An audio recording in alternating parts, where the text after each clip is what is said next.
I'm Sam Davis. I'm the chair of the Queen Ediths Community Forum.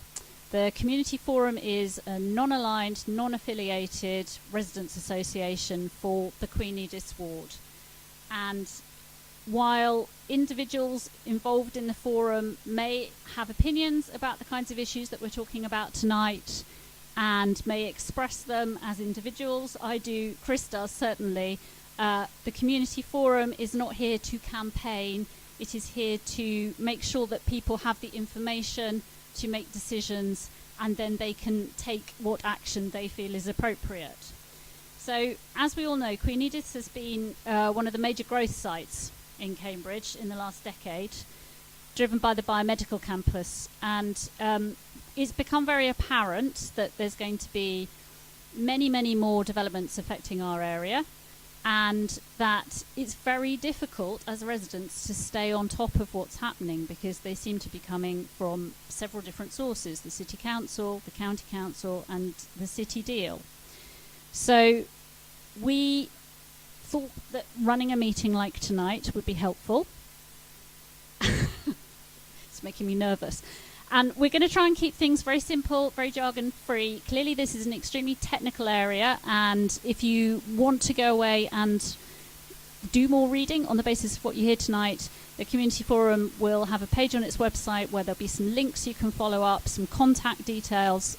We have people here representing different organisations this evening, and I think most of them have got labels on. If you want to talk to them, or if you want to get email details so you can follow up that way, we will make that possible for you.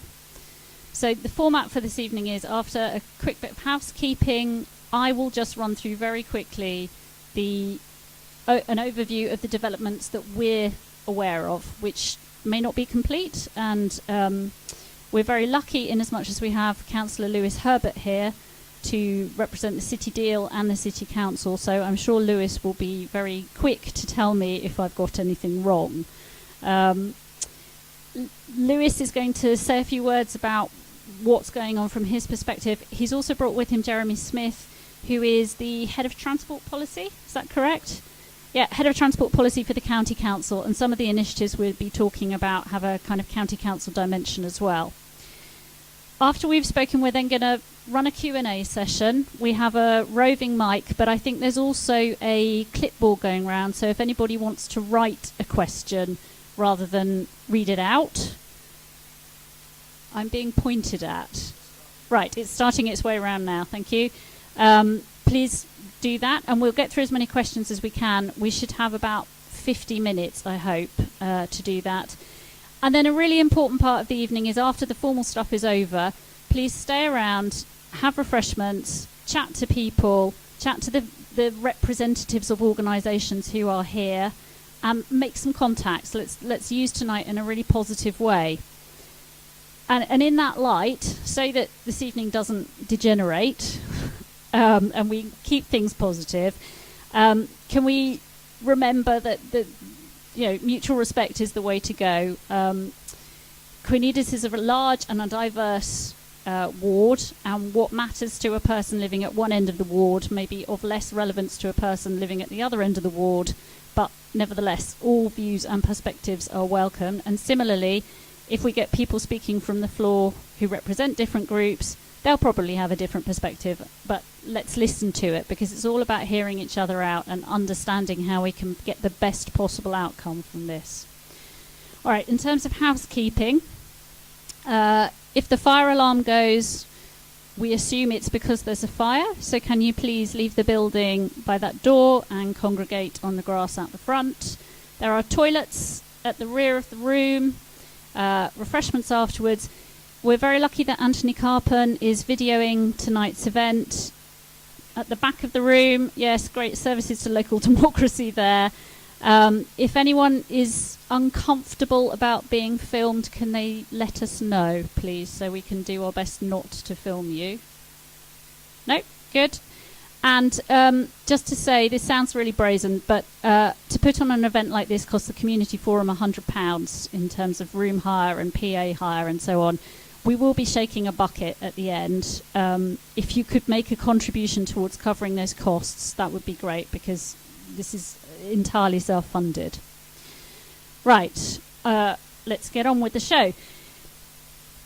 Oh, sorry, Chris wants to say something. Just to introduce myself as well before Sam gets underway. I'm Chris Rand, and I have the privilege of editing the community news, which I hope most of you get. Certainly if you're in Queen Ediths residence, you should do, which comes out 3 times a year. And also on your seats tonight, you should have had a handout that we've done with a map and some information. I have a suspicion we may have just run out. We did 100, assuming that would be enough, and I think scarily we may have run out. So if anybody's desperate for one and hasn't got one now, to let me know at the end, and I'll get you one to take home. Or if there are anybody's got any spare and be happy to share one, by all means pass a couple to the back. That would be great. Perhaps Rebecca can come around and collect any that are being held up. Yeah, now that's the next thing. Mentioned on the sheet, right at the end of the side with all the text on, is a link. So rather than fill this sheet with hundreds and hundreds of web links, which you have to type in, if you could just type in that one, and then hopefully everything you might need will be there. And if we've forgotten anything, we can always add it over the next few days. So there's one web place to go to, and that will link you to all the consultations and all the background that we can possibly think of. There are 2 clipboards going round. One, as Sam mentioned, if you want to make any points or ask any questions, but don't particularly want to stand up and do so, then by all means write them down. We can do it for you. There's a second clipboard going round which will allow you to put down your email address if you want to go on any of the local email lists. So there's the one from our county councillor, which is very useful. There's the one from the Queen Ediths Community Forum, which is the Friday night What's On email, so you'll know whether you get that or not. And the third one is my own blog, which is just me ranting on about things. You don't have to worry about that too much. There's a display board there with current community forum events, so do have a look at that afterwards. There are consultation documents, which I'm sure Sam will refer to for you to take away afterwards here if you haven't got some come through your door and that sort of thing. Our MP, Heidi Allen, couldn't be here tonight, unfortunately, but she has sent an interesting letter, which we've pinned to the back. So it's by the door where the refreshments are, so I hope you are, while you're getting a cup of tea later, have a quick glance at that.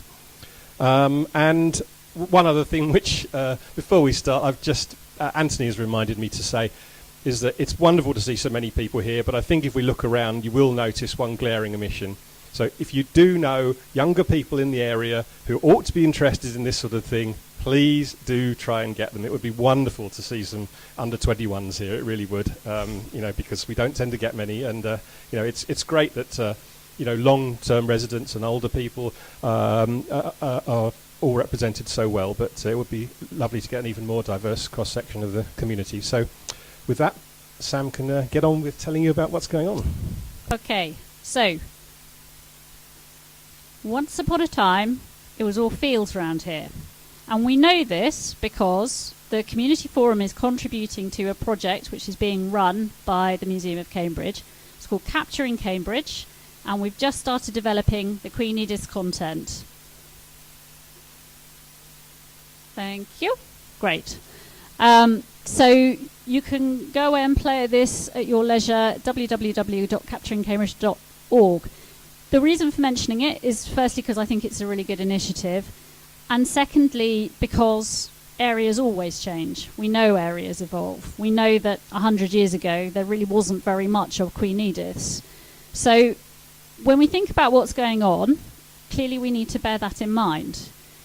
I think the thing that has struck me in the course of putting all of this together is just the sheer volume and the variety of what's happening, and that's the motivation between laying this all out. Now, Chris has done a beautiful map on the handout. I'm afraid my efforts are rather more rudimentary, as you will shortly see. It's not to scale, it is illustrative, but it will show you, it will give you a hopefully clear idea of roughly the chronological order in which stuff's likely to be happening. So if we start, there we are, Queen Ediths. Let's start with some things we know about. So the red line is the first phase of the Hills Road Cycleway, which, as we all know, is currently being built. The second phase of the Hills Road Cycleway has been approved and the detailed drawings are being prepared. There's a consultation happening at the moment, closes on the 1st of August, for remodelling of Queen Edith's Way, the whole length of Queen Edith's Way and the Fendon Road roundabout, to make that more pedestrian and cycle friendly. So, now we move on to the bigger stuff. Biomedical Campus Phase 1, being built, AstraZeneca, Papworth. Biomedical Campus Phase 2, which I think was put in for outline planning earlier this year. Between the two of them, they should generate something of the order of 6,000 jobs on the biomedical campus in the next 3 to 5 years. C is a residential development, 9 Wells, at the bottom of Babraham Road. That's a mixed development between Hill Residential and a thing called Bedford Pilgrim Housing Association. Jointly, that will produce 260 odd dwellings. Hill are also responsible for a development behind Homerton called Magna. We did a feature on it in the current issue of the newsletter. That should be ready for occupation towards the end of this year. And I think we have at least one 9 Wells resident here as well. People are moving into 9 Wells. So it's good to see those neighbourhoods getting involved, and we want to continue to encourage that process. Now let's move on to developments which are incorporated in what's called the emerging local plan, and Lewis will probably explain a little bit more about what that is in a minute. But this is all development which is being proposed by the City Council. So this is phase 3 of the biomedical campus. This was a modification for the local plan which was discussed earlier this year. It didn't go down very well with a lot of people because it's very close to the 9 Wells Nature Reserve, and they also need to run some more research on it in terms of hydrology and suitability for building, but as I understand it, that is still currently a possibility. There's also 2 housing developments just across the way on Warts Causeway. So those 2 developments between them would account for about 450 odd houses. And then there's more housing to the north of the ward. There's a proposal to put 550 dwellings in on Clifton Road, and there's a proposal to put 120 dwellings in on the Paddocks Industrial Estate, which is just beside the Quick Fit on Cherry Hinton Road.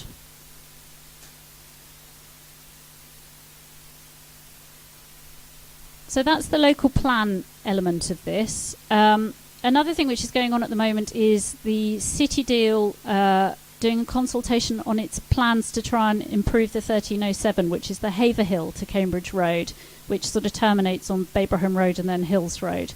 And there's 3 main elements of the current ideas which are out for consultation, which could have a bearing on Queen Ediths. The first is a proposal to enlarge Babraham Road Park and Ride, more spaces, improved access, but also possibly to include some additional facilities such as a cafe or a business hub. Secondly, it looks at ways of speeding bus traffic between Babraham Park and Ride and the biomedical campus, and it offers 2 potential solutions to that. One is an off-road route across the fields like that.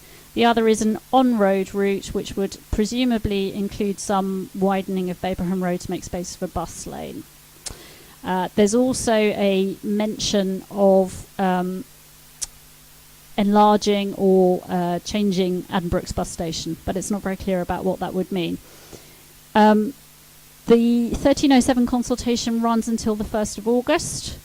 There are also elements of the scheme which I haven't included on this map, which relate to sort of further out access into the city. For example, the possibility of an on-road or an off-road bus priority route over the Gogs to get traffic down from the A11. Looking a bit further ahead, 2 schemes we're aware of. One is the railway station at Addenbrooke's. We know that there is some movement on that. We know that there's a probable timescale, I think, of about 5 to 7 years.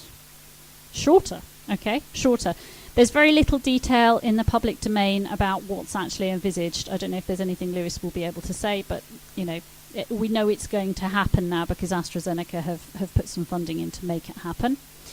And also, we know that there's an aspiration on the city deal to put in what they describe as the Eastern Orbital bus lane, which would cover Fendon Road, Mowbray Road, Pern Road, and out to Brooks Road. Think that's more like a 2 to 3 year time frame?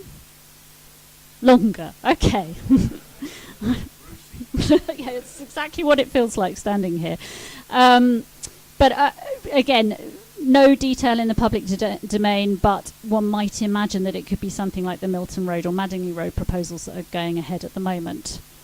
And then finally, and these are the things that I think are interesting and people should be aware of because they don't fit any of the other categories, are proposals being brought forward by developers or planning consultants as challenges to the local plan. So the local plan is what's proposed for development by the City Council and South Cambs. These are measures in excess of that which are being put forward by developers who wish to go further. And the first of those is something being proposed by Commercial Estates Group, who would like to build 4,000 houses across Warts Causeway and basically infill between Netherhall and the Peterhouse Peterhouse Technology Park in Cherry Hinton. Just to put that 4,000 number in perspective, I think the total new southern fringe development in Trumpington, so Trumpington Meadows and Clay Farm, is about 3,800. So you're talking about something of the same dimensions as that. Now, this is speculative, and it's not something I think that the City Council is encouraging, but nevertheless, if the plan inspection process rules that the City Council has not been sufficiently ambitious in its provision of housing, then this could be something that advances.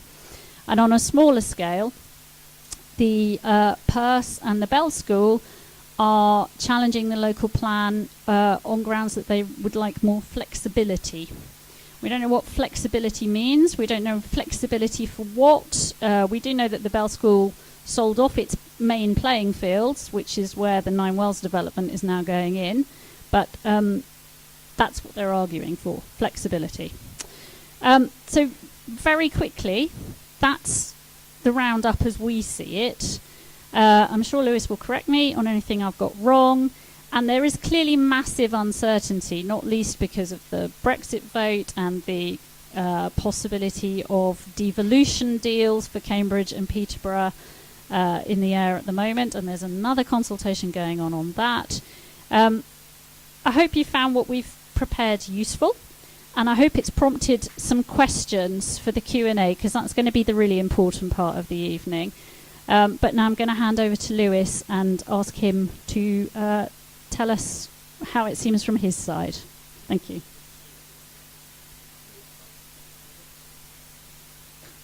Okay. Well, thank you for the invitation, and it's a mark of the importance of some of the subjects, how many people are looking at me now.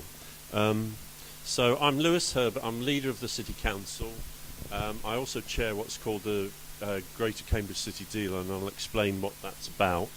I lived on Cherrington Road since 1997, and I made the bold move to move into your area of Queen Ediths about a year and a half ago. So I live on Hills Road. So in addition to having been a resident in this area, and therefore I, like you, share an ownership of this area, not just in property so much, but just a belief that I've got a passion about issues in this area. I'm also obviously able to have some influence on the matter. Good. So I'm going to use a presentation that I've used recently, but essentially I've come here to talk about planning and transport. And in the process, obviously, very happy to answer detailed questions. There's quite a few issues that arose out of Sam's presentation that I hope I could at least give some information to. All right. Anyway. So in terms of planning, so I happen to have trained planners for the last 13 years. I'm not a qualified planner, but it does give at least a sound understanding of planning. We have had a 2006 local plan which took out significant chunks, if you in just plain language, of green belt. That it was the basis of the Trumping development. That's where the scale of development of Trumpington Meadows, Clay Farm and those areas came from. So a chunk of the development that is happening in the city, both in the south but also in northwest out of the university, is linked to that. So am I going to try and work with this? I'll try. Yeah. And if it could go on to full picture, if that's possible. It doesn't like it. Okay. Well, I just. So first of all, quite a lot of the development that has been happening is out of the 2006 plan. Planning takes years and years. So the current plan that the City Council has got in front of an inspector, the work on that started probably about 2008, but in real terms it's been around since 2012. One of the risks, there's a serious risk just by the nature of the process that that plan will take until 2018. So effectively, in one simple term, and there may be some development interests in the room, so I'll be reasonably sort of discreet about some of our views, but effectively that is a significant increase in housing, but the majority of it isn't actually in Cambridge. Sam's listed some of the sites, and in total that adds up to 33,500 homes over a 15-year period. Those 33,500 homes include 14,500 in the city, including intensification, but also some new sites, including in the ward I represent of Coleridge around the Clifton Industrial Estate, but it includes 19,000 in South Cambridgeshire. So we are a landlocked city. Inevitably, as a leader of a council, but I would be into this anyway, we can only achieve the best for Greater Cambridge, and that's why we use the term, if we are in partnership. So we have two parallel local plans. They're both going through inspection at the moment. We have just appointed a shared director of planning called Stephen Kelly, with the principle that we are doing joint planning. When we get through this plan, if we're still alive and people are still standing up, then we would be looking what's going to happen in the future. Thinking about how we adapt this existing plan, and effectively we do it jointly with South Cambridgeshire because we have shared interests. So there are people who've told me over the last 3 weeks that only the city should be making these decisions. Well, that's not the way the world works. We have to work with South Cambridgeshire, we work with the MPs, we work with councils wider. We're also saving you and me a lot of money by delivering shared services. So we deliver waste and recycling and a whole bunch of services, planning, finance, building control, legal, all of our computing will be delivered jointly, and that is to the benefit of residents. But it also recognises that we work on a bigger geography. And there would be those that say we should just have one council rather than having a county and a city as well. So in terms of some of the issues, if I just go on to, I'll just selectively use some of these. I care hugely about affordable housing.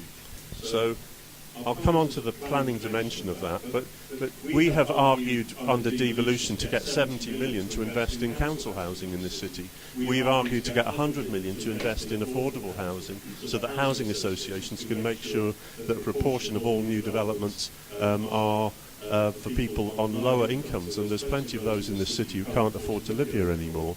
So, for instance, we're putting, I think, about 70 council houses onto the development at the back of Homerton College.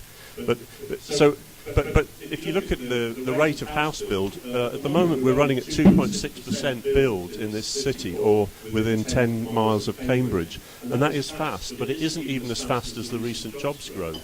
So we've got a real pressure of housing, and I won't go into all of the detail, but there's a lot of issues about affordable housing, and our target, along with South Cambridgeshire, is 40% affordable. But the rule book's been changed by the government, which means that developments which I argued fiercely about, as on one on Rostack Road, if people have seen the rate that it's being built, first of all, that was due to be 30%, and through a government loophole they reduced that to 6% affordable housing, and I think about 75% or more of that housing is being sold overseas, because it was sold off plan to investors from overseas. Maybe now that there's a bit more uncertainty about the British economy, there might be one benefit.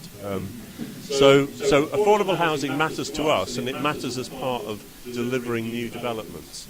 But in terms of the broader planning, the biggest challenge is that what we're doing in front of the inspector is that we are resisting proposals by effectively a group of developers around the southern and western fringe of this city who want to add 10,000 homes. So their argument to the developer, in addition to some developments that you may not like that are in the plan, is that this city needs 10,000 extra homes within the next 10 to 15 years. So it's been covered by the Cambridge News, but there's basically 5 large sites similar to the one that Sam talked about. And that is an argument we have to win with logic in front of a government inspector. And clearly there are commercial interests that would have it a different way. But we are standing firm and saying that we're not going to support that level of development. In terms of some of the local sites, the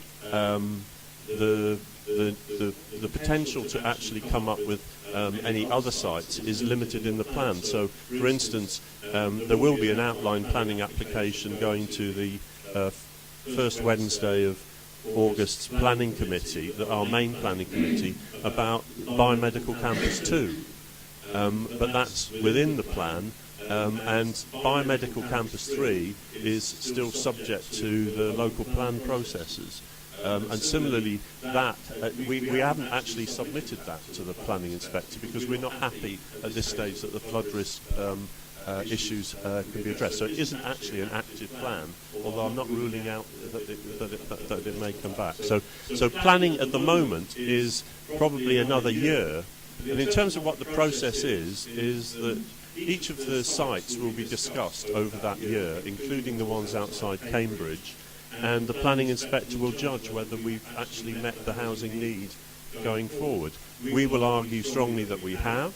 The way that the inspector is doing it is that they're only going to look at the big sites, including the site that you flagged up as sites that are not in the local plan right at the end. So the planning inspector is waiting to see, have we justified meeting the needs planning-wise, but there's a little bit of a risk of an ambush at the end because the planning inspector's decided that that's going to happen at the end of the process, and then the planning inspector will make a decision. It's possible and probable that the inspector will make minor recommendations to us and we'll have to make a judgment. There will then be a further period of consultation, whether there's minor changes, no changes, or a big change recommended by the inspector. But without going into too much detail, plans have to be found sound. They have to be there, judged to meet the needs of the Cambridge and wider community. So that's a taste of planning. A taste of transport is that up until the city deal, the City Council had absolutely no say about transport. It's a county council matter.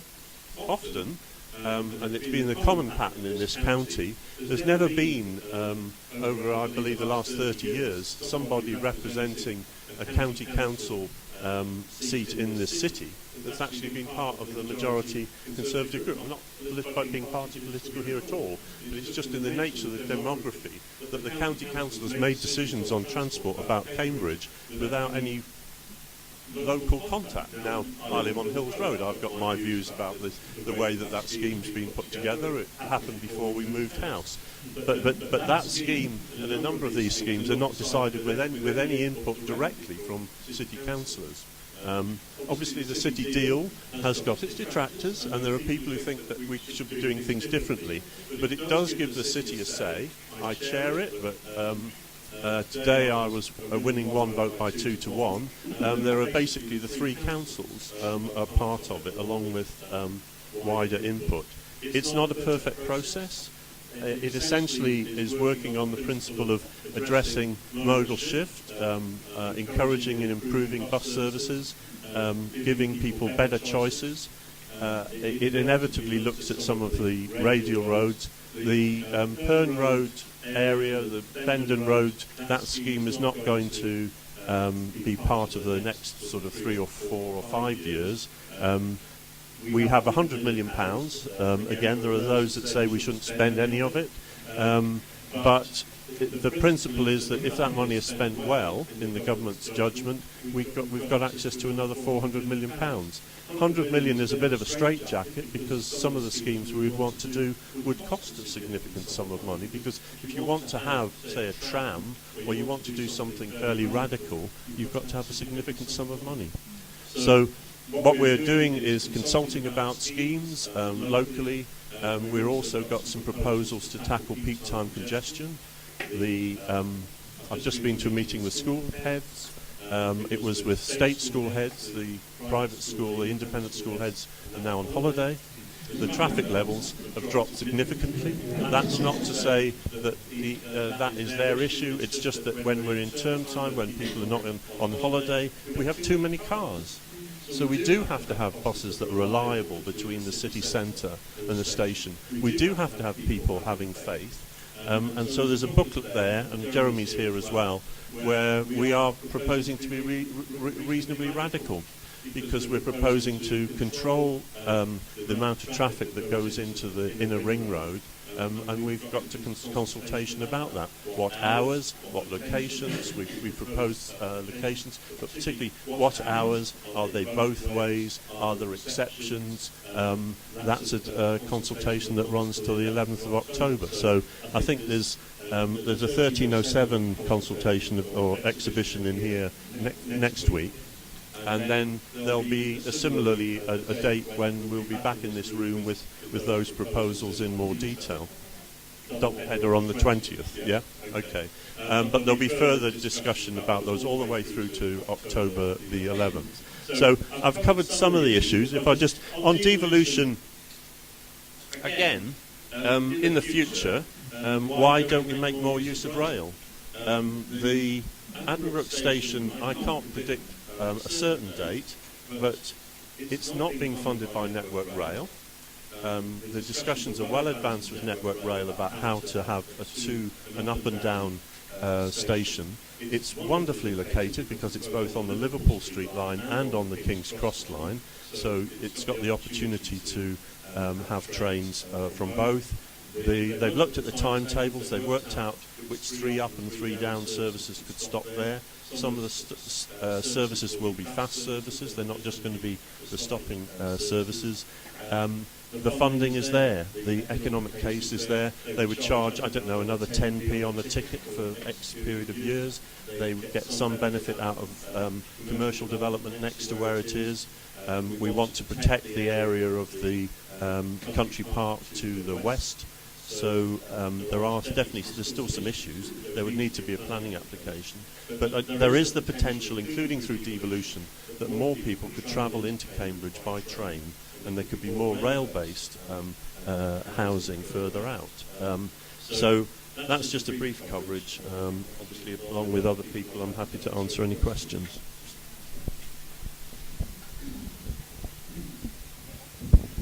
Thank you very much, Lewis. Just going to say, Jeremy, do you want to say anything at this point, or do you think it's being covered by Lewis and we can move on to the Q&A, and if there's something specific, you can respond? Okay, brilliant. Right. Super. Well, thanks very much for that, Lewis. Very enlightening. I'm sure you probably realise that, I'm sure Lewis doesn't have to do this job, so he does it because he wants to, but even so I wouldn't do it because there are so many pressures from every side. One of the points I think might be worth bringing up before we start to have a chat about it. Some of you may have gone to the event about 10 days ago in the city called Supersize Cambridge, which was organised by the Cambridge Commons and the Federation of Residents Associations, FECRA, and there were many people who stood up, and love to repeat what they said because there were some really good, points made. But one I just would like to bring out, which I think surprised a few people, came from Alan Brigham, who many people know is a well-known local historian and tour guide nowadays. And this is what he said. He said, "I don't have any problem with growth. Everybody here lives on what was a field 150 years ago. In 1800, the population of Cambridge was about 9,000. We were about the size of Chatteris. And in the 19th century, the population went up fourfold to 40,000. The people who lived here in the 19th century saw far more change than any of us have seen or are going to see. Between 1900 and 1950, the population doubled again to 90,000. Between 1950 and today, though, the population has almost stagnated. All the development went out to the necklace villages." Alan said, "My personal view is that Cambridge will grow and needs to grow, and now it's about the nature of the growth," and I agree with that. "It's ensuring we have a compact city, but not a squashed city. The quality of the city centre needs to go out to the suburbs. Development itself is not something we should be frightened of. We shouldn't knock growth and prosperity, but we should control how it's done, and we need to do a lot better than we're doing now." And I think most of us would agree with that. I think we all worry about potential development, some of these, particularly the larger developments that Sam mentioned. But perhaps it's not their existence we should be questioning, but whether they're done right, whether they're just faceless housing developments with not enough facilities, developers getting away with what they can, selling it overseas. I mean, the thing about the pound going down in value actually, perhaps makes it even a better investment. I don't know. So we need to make sure it's done right. And what we don't want to be doing is, Queen Ediths now sitting on the edge of massive housing developments where everybody, we have all the facilities for them because they're not being included. So we don't want that to happen. On the other hand, I think as everybody would agree, and certainly Lewis has mentioned, we do need to build houses for people, and the more houses you build, economics will say that we should get the prices down. Many of you will know people who are looking to get on the housing ladder. I went on Rightmove and discovered that the cheapest property for sale in the whole of Cambridge this week is a one-bedroom flat in Cherry Hinton for £149,000. Now, I asked a local mortgage advisor, Ben Squires, how much you'd need to earn to get a mortgage loan to buy this.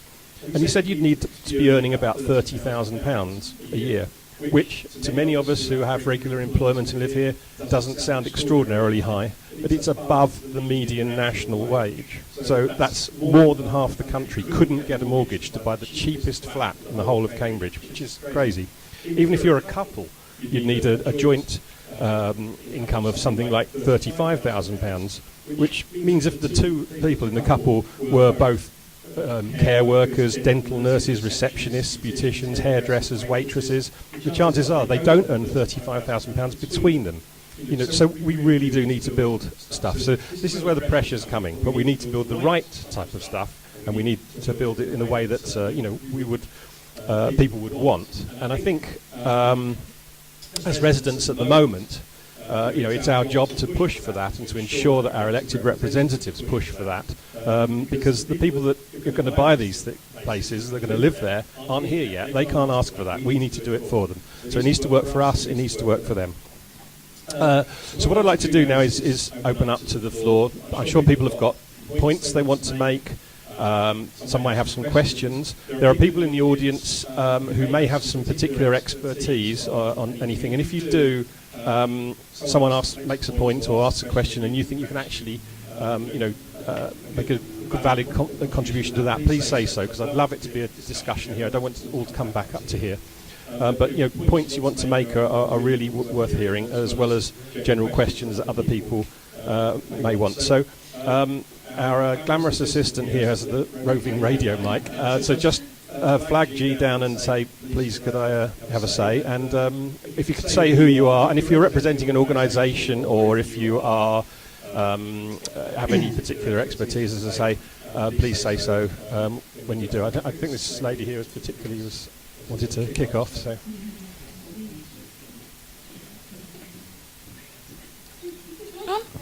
Maybe not. It's on. Okay, I'm Gail Kenny. I'm the County Councillor for Sawston, and I live in Queen Ediths. Gail, can you turn around and face the camera, please? This way? Thank you. Where? Here. Yeah, thank you, Gail. Sorry, but I really wanted to know how we are going to stop people from buying houses and then not living in them. I really don't mind building if it's really necessary, but actually there are so many houses in Cambridge that are not lived in and are not let out, and people just buy them and let them go. Now, I hate the idea of trashing the land for people who want to buy houses from outside this country when they don't want to live here. We have got a very circumscribed place in Cambridge, and it really makes me wild. And the other thing is that I'm very keen on the 40%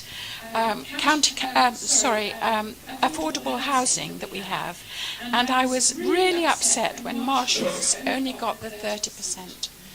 And they were allowed to get away with it. And that was actually not the Conservatives, it was Labour and Lib Dems.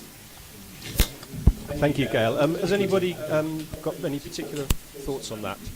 I'm sure we'd all agree. Someone told me recently, and I don't know if anyone knows this is true, that the Mark development, which we all love so much, is actually half empty, which is astonishing, if that's true. I used to work at the Department for Communities and Local Government in Whitehall, and I came back to Cambridge back in 2007 to do a presentation on sustainable homes where they've built all of the new housing, and at the time the developers didn't want any of those new homes. To answer the question specifically, buy to leave, how do you deal with that? Unfortunately, that will need a new Act of Parliament to deal with that.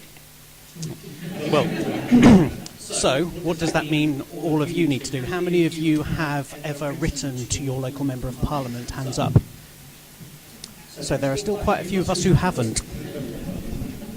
So for those of you who haven't, again, this is the point that politicians often say. If you don't have a conversation with them, how are they supposed to know what you're thinking?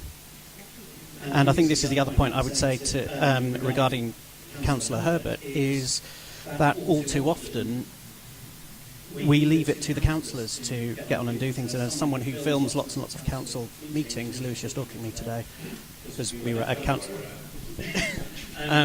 the amount of work that they put in for next to nothing in return is huge.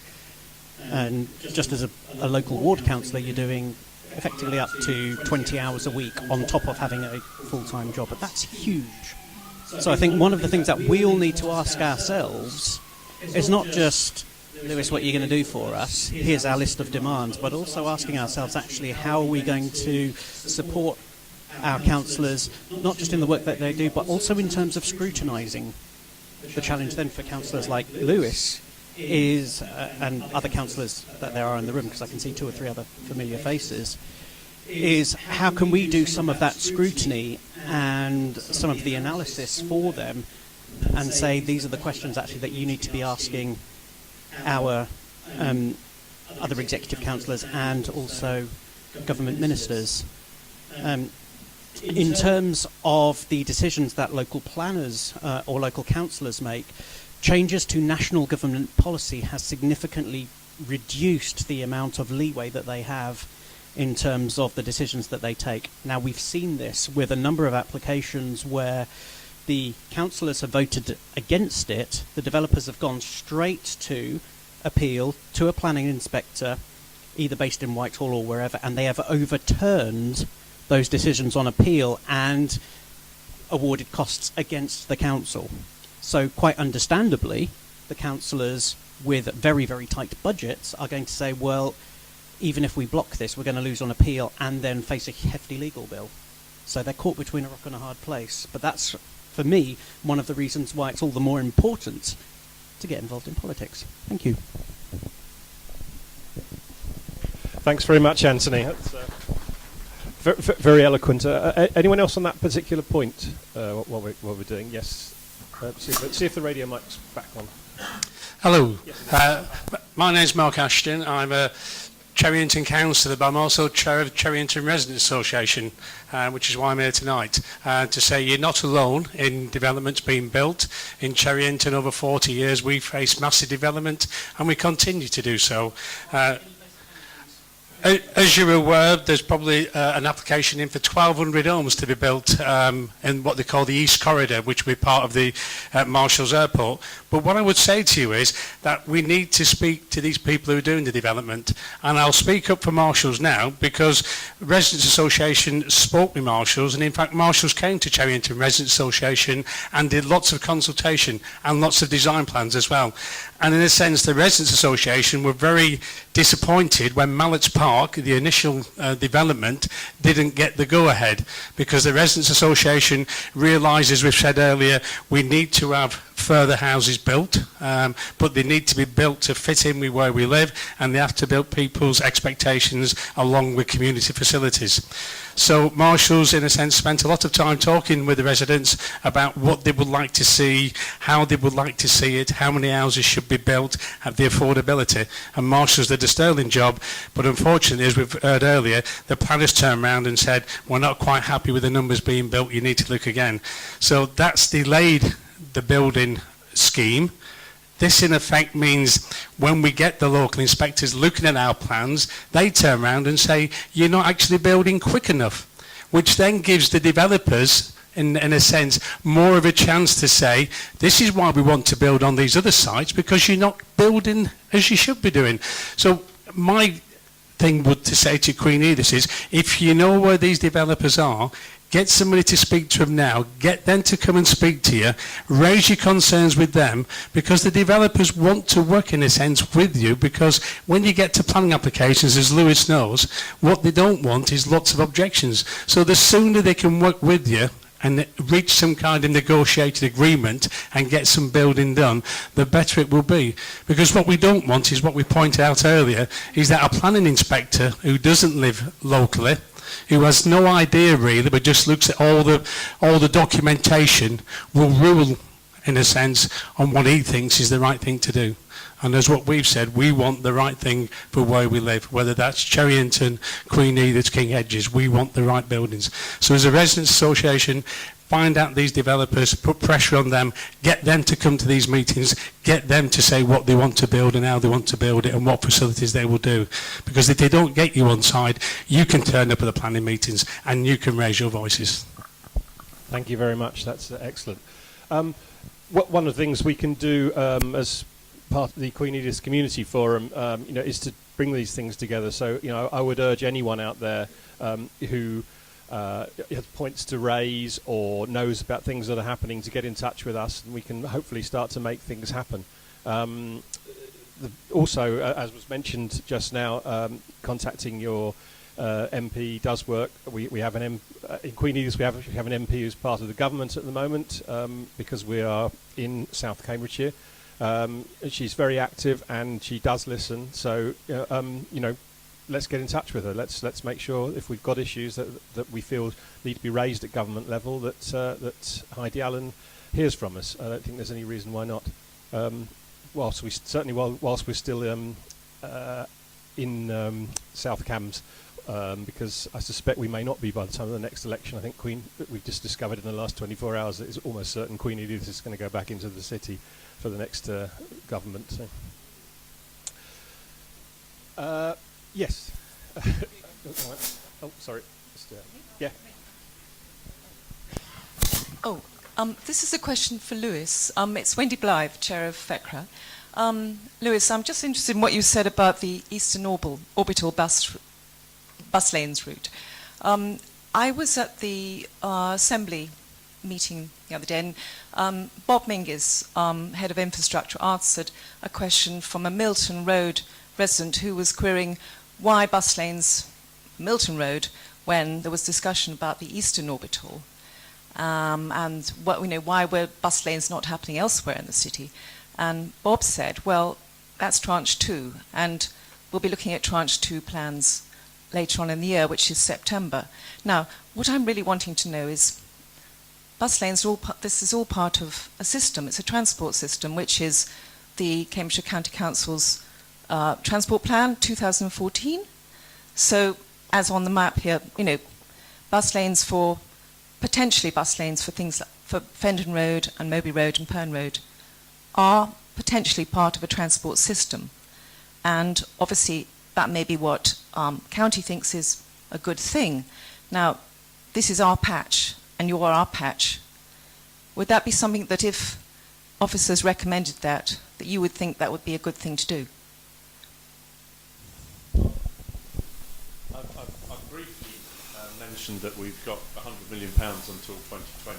So if you look at the transport system in Cambridge, and partly it's influenced by choices by Stagecoach in terms of where they run buses, it essentially follows the old Roman road, which is we're on it. And it goes a diagonal, and then it goes either Huntingdon or Milton in particular.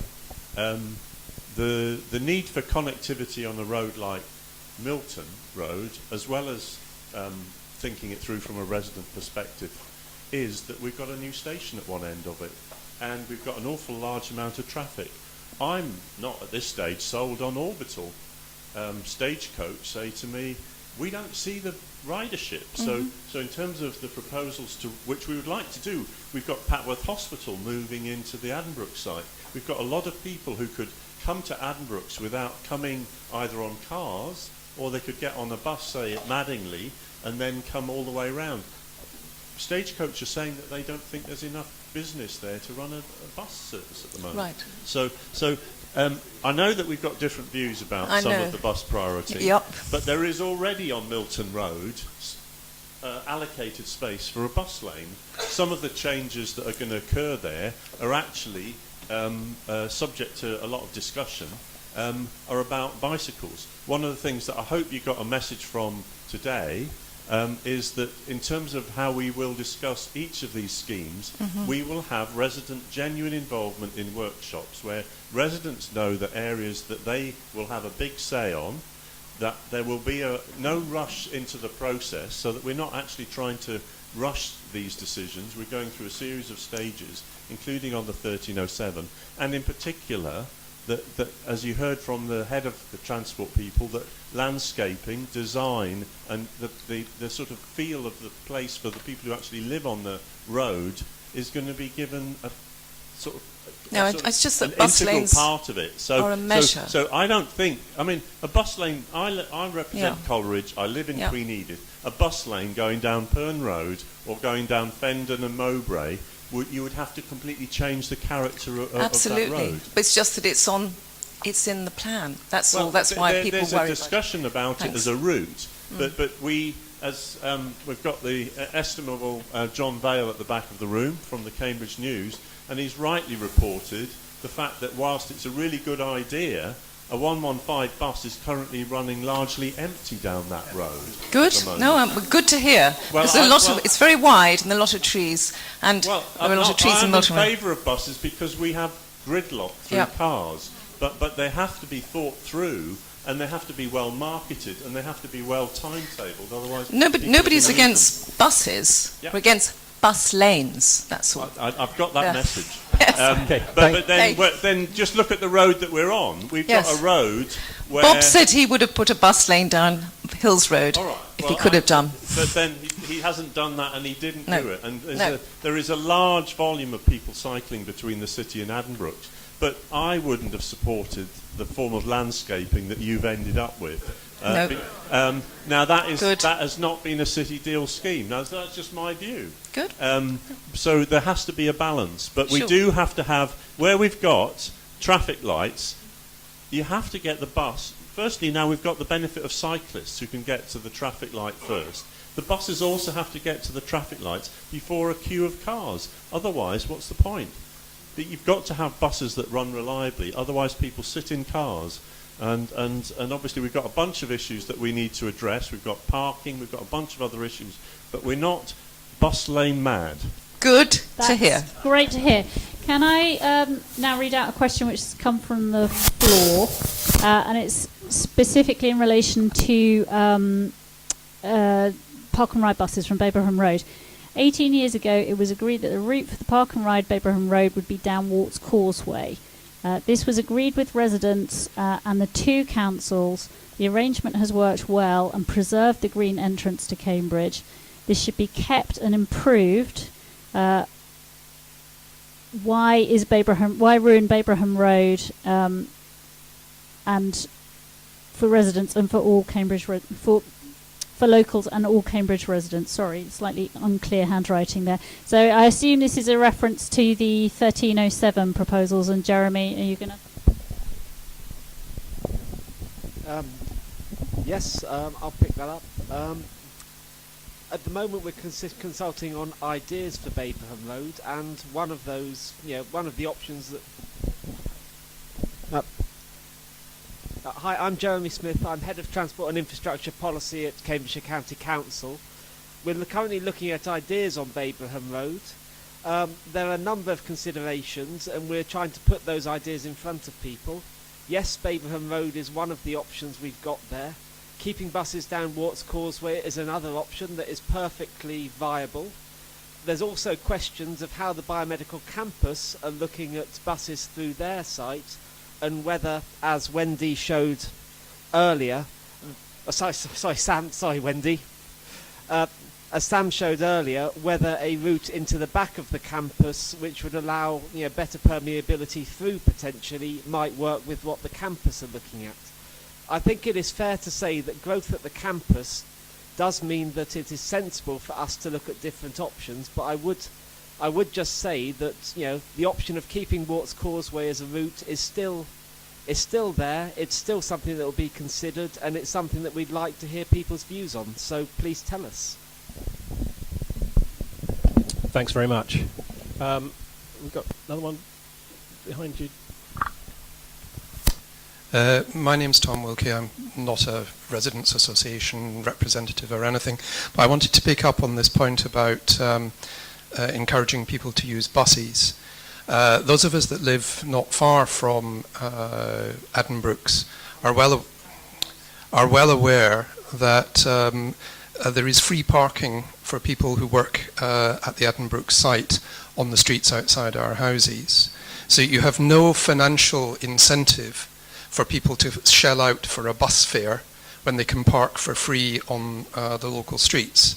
So there's a double aspect to my observation. One is irritation that the streets are constantly clogged with other people's parked cars.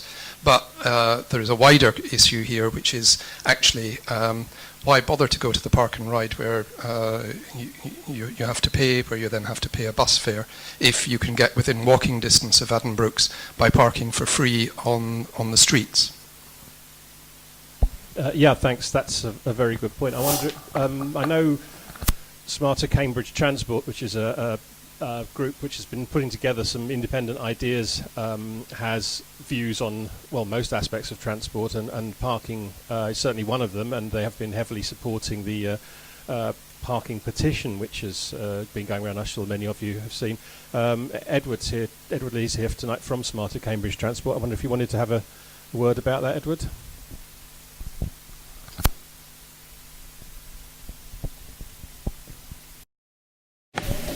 I'm Edward Leigh. I lead Smart Cambridge Transport. We're a voluntary group trying to come up with the best ideas to deal with the transport problems in the region of both Cambridge and South Cambridgeshire. And on parking, you're absolutely right. We estimate that there are a few thousand vehicles coming into the city every day, parking for free in residential streets, all over in Newnham, in Queen Ediths, even around Milton too. And when the new station opens around, the Cambridge North Station opens, that problem will be exacerbated in the North City too. So we've actually called for a review of the parking policy in the city, which at the moment individual areas have to demonstrate a majority in favour of parking controls to get residents parking in place. And it's very difficult to get that majority, particularly where you've got large areas large areas where people have off-street parking, because they have no real vested interest in controlling parking. But I think there is a growing acceptance that actually a citywide approach is needed, and that's what our petition, which has gathered over 1,100 signatures. Marion here has been going around collecting more signatures here, and I think we need to demonstrate to councillors, there's actually a subcommittee of the Cambridge Joint Area Committee looking at reviewing parking policy for the city. They're going to report in October to the Highways and Community Infrastructure Committee that will make a decision about whether and how to change the parking policy for the city. And we hope that with the City Deal's help, we can actually get parking controls introduced, and parking controls generally, not just residence parking, but appropriate parking controls. They're sensitive to the needs of the local areas. So where you've got shops, where you've got off-street parking, where you've got on-street parking, you have different controls, and that will be consulted on across the city, and will hopefully crack this problem, and therefore switch the incentives for people who are coming into the city to go back to using Park and Ride, or better still, catching a bus from closer to home. Thanks, Edward. And I'll just add a little bit to that, in that the County Council for the City Deal Partners has actually been undertaking parking beat surveys, looking at the accumulation of parking throughout the day around the city centre and around Addenbrooke's, and we will be publishing that information in the fairly near future, and I've no doubt that Edward and his colleagues will be fascinated to look at it, as a lot of other people will too. So we'll publicise that when it goes out, and we'll be doing the analysis, and we'll be able to confirm to Edward some of those figures that he's mentioned, hopefully. Thanks very much. We got the Michael.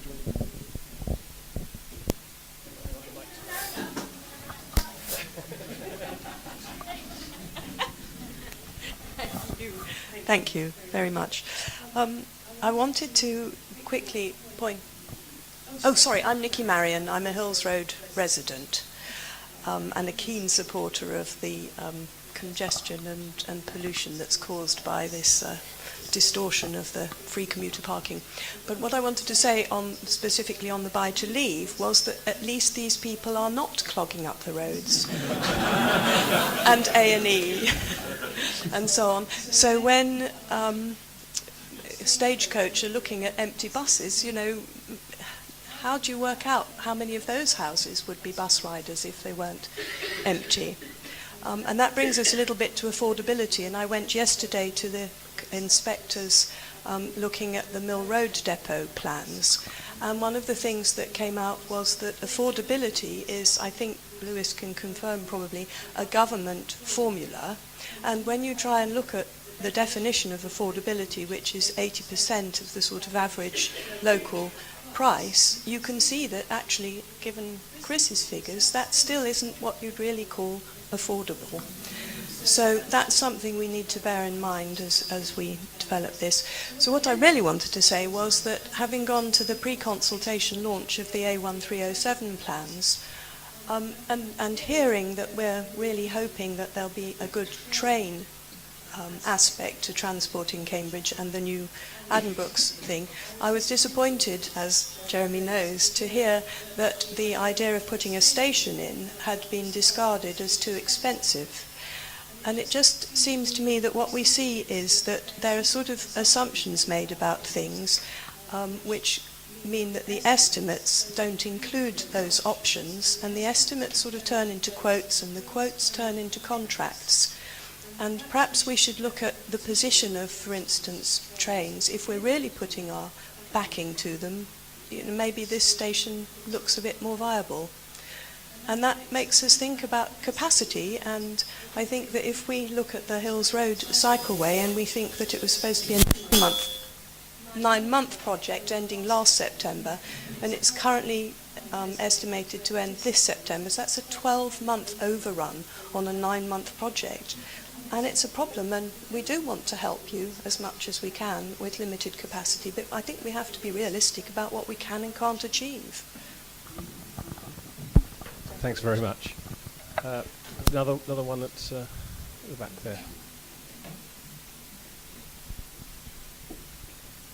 I have to say, a lot of people have obviously said, that the have views on the Hills Road cycleway and how it's been done, but it doesn't mean we won't get a busway there.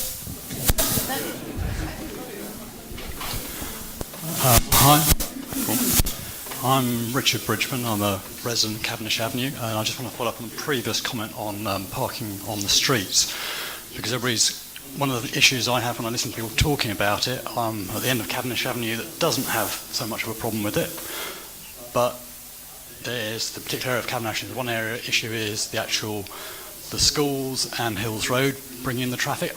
Personally, it doesn't affect me. I don't actually have a problem with it. What my concern when I hear people talking about parking around the city is that I feel that we need to know what the actual...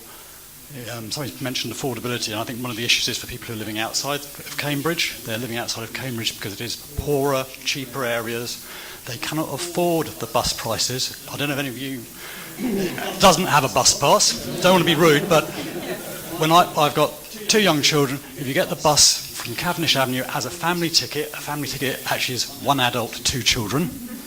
Or it certainly was the last time I did it. My kids are luckily a bit older now and they can cycle. But the cost of transport for normal people who do not have the money that I have is a real issue. And I don't think blanket parking bans or parking restrictions, congestion charging, yes, it might deal with the pollution. I cycle and I don't like the pollution. It's got worse in the 18 years that I've lived in Cambridge. But I think we need to be taking a wider view and being aware of what the issue is in a bigger scale. It's not just about, I can't park my car outside my house. I mean, to be honest, I know people who live in parking areas around the station. It's a right pain. I can't go and visit them if I'm dropping kids off and things like that. But that's a different issue. Thanks very much. Yeah, I think there are definitely, using the buses would be great, but there are definitely many issues, including affordability. Wouldn't it be wonderful if we could get back to a world where councils could get involved in more in running buses again? But I believe the current government has pushed us even further away from that ever happening, which is a shame. Thank you. I'm Len Ricks. I'm a resident. I maybe haven't been paying attention, but has the idea of a rail from Sawston to Addenbrooke's been definitely ruled out? Pass. Anyone? I think there's Anthony's got a thought on that. This is an interesting one, ladies and gents, for a couple of reasons. You've got the old Sawston railway station is on... The old Sawston railway station is on the old Haverhill line, and I submitted evidence to the Greater Cambridge City deal asking if they could cover that, and unfortunately they ruled that out, I think in part simply because of expense amongst other things. But there is a campaign group called Rail Haverhill who are very, very active and have put together a whole host of technical reports to reopen that line and potentially link it up to Sudbury and thus Colchester and Chelmsford. And that's basically the opportunity to get that Sawston railway station up and running again, is to join that campaign and lobby central government to get that one up and running. Just one other thing, on the kind of related to capturing Cambridge, because I'm going through the newspaper archives and they're fascinating in terms of what I'm digging up. How many of you used to know that we used to have a horse-drawn tram system in the city? Right, so some of you did, but quite a few didn't. Yes, we did. It used to go from the railway station all the way up Hills Road, all the way to the city centre, down King's Parade, and also off to East Road. There is a pub there called the Tram Depot. I wonder why that is called the Tram Depot. It's because that's where they used to have all the trams stored overnight. Now, in 1914, due to lots of competition with the buses, the tram company ended up with debts of quite a lot of money, if I can put it that way. And the council then, the borough council and the mayor, 6 months before World War I broke out, had the opportunity, they were given powers by Parliament and the funding, to convert that horse-drawn tram system into an electric one. What do you think they did? They applied to the High Court to wind up the horse-drawn tram company, even though there were local residents, your predecessors, who went down to the High Court to beg and plead with the High Court judge not to wind up the tram company. And the judge almost agreed with them. He said, I sympathise with you. It would be splendid if Cambridge had an electric tram system, but I cannot use the legal system to solve a political problem. and he wound up the tram company. So this really is one of the challenges that Lewis and Friends are dealing with, is the decisions that they make are going to be around with us for the next 50 to 100 years. And so this, for me, is one of the reasons why it's ever so important that, as well as all of the information that we're putting together, we also learn from history where perhaps some of the closures of rail stations or things that didn't go ahead, we learn from history, and to see actually how might we learn from it and do things slightly differently this time around. Thank you. Thanks very much. One of the things we can do to engage is to take part in the various consultations. As say, there's 3 on at the moment, which we've got printed literature here, which you can take away, and some which you will have had at home. And I would say to really try to engage if you can. Most of them have online surveys where you can tick a few boxes, and that's great. If that's all you can do, that's fine. But to be honest, without wishing to make too much of a point, I think they are leading, to be honest, and I think also some of those questions are really just irrelevant. They're very, very poorly designed, in my opinion, and I'm sorry if other people disagree. However, most of the consultations do give you plenty of opportunity to, write stuff and really propose things and put ideas forward and say what you think. So don't just leave it at ticking a few boxes, because really that's not good enough. This one, for example, looks wonderful and shows you some really terrific ideas. And yet the 2 words bus lane do not appear in the entire document. So I think you could fill in the consultation and say, yeah, we want better buses, and without realising it, say, be supporting bus lanes, for example. So be careful with these consultations, but do take part in them, do engage with them. There's a meeting here in a week's time to talk about a couple of them, as you know. If you get our Friday night What's On email, there'll be details this Friday on it, so make sure you do that. Thank you, Chris. We're going to have to wrap up, unfortunately, and I'm sure there's still unanswered questions in the room. If there are, please track people down while you're having a cup of tea and something to eat afterwards, and get your voice heard. We never had any expectations that a 1 hour, 1.5 hour meeting was going to be able to expose everything or solve anything, really. But we do hope that you're going away better informed, and we do hope that you can now identify the beginnings of some channels for getting engaged if you would like to do so. As Chris has said, there's consultation documents over there. If you haven't had those through your door, it can sometimes appear that those are not necessarily particularly well focused towards residents' views as opposed to users of the traffic corridors. I think the 1307 is one that I would possibly identify as having that weakness. But even if you don't feel it is asking you directly relevant questions, please do complete it, because otherwise your voice simply won't be heard. As I said earlier, we're going to put a planning page up on the Community Forum website at queen-ediths.info. That will be the information we provided tonight and other links. We'd really like you to sign up to join the Community Forum. There are some membership forms on the table over there, or you can do it online. It means that we can contact you. It means that we can help share information with you. Meetings are all very well, but it is only the start of the process. And in particular, we'd like to get some names because we're quite interested in pursuing the idea of something called neighbourhood planning, which gives residential areas the ability to have an equal say in law in what gets built. So if anyone is particularly interested in starting to develop neighbourhood planning for the area, I would be very keen to talk to them. We have loads of brilliant bloggers and tweeters in Cambridge. We have Antony, who's filming at the back, who posts loads of stuff on YouTube. He brings democracy to your desktop. Please do make an effort to follow what he's up to.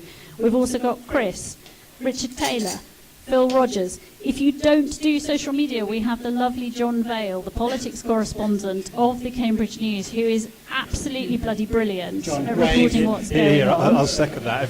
Honestly, I think that the Cambridge News at the moment, is under a lot of pressure, like a lot of local papers. But I think it's going through a really good period at the moment. It's doing some really good stories, and it should be supported. So, if you don't get the Cambridge News, do think about it.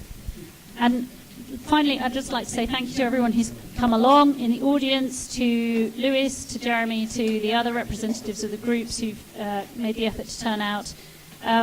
Personal thank you to G for running around with the microphone. I've lost him, but I'm sure he's this. Oh, he's hiding. It makes me nervous. Rebecca and Dawn for the refreshments, and the co-op, yes, who very kindly provided some of the refreshments for this evening. Please remember the bucket collection. Now go away and talk to people, and let's start making some contacts here. Thank you.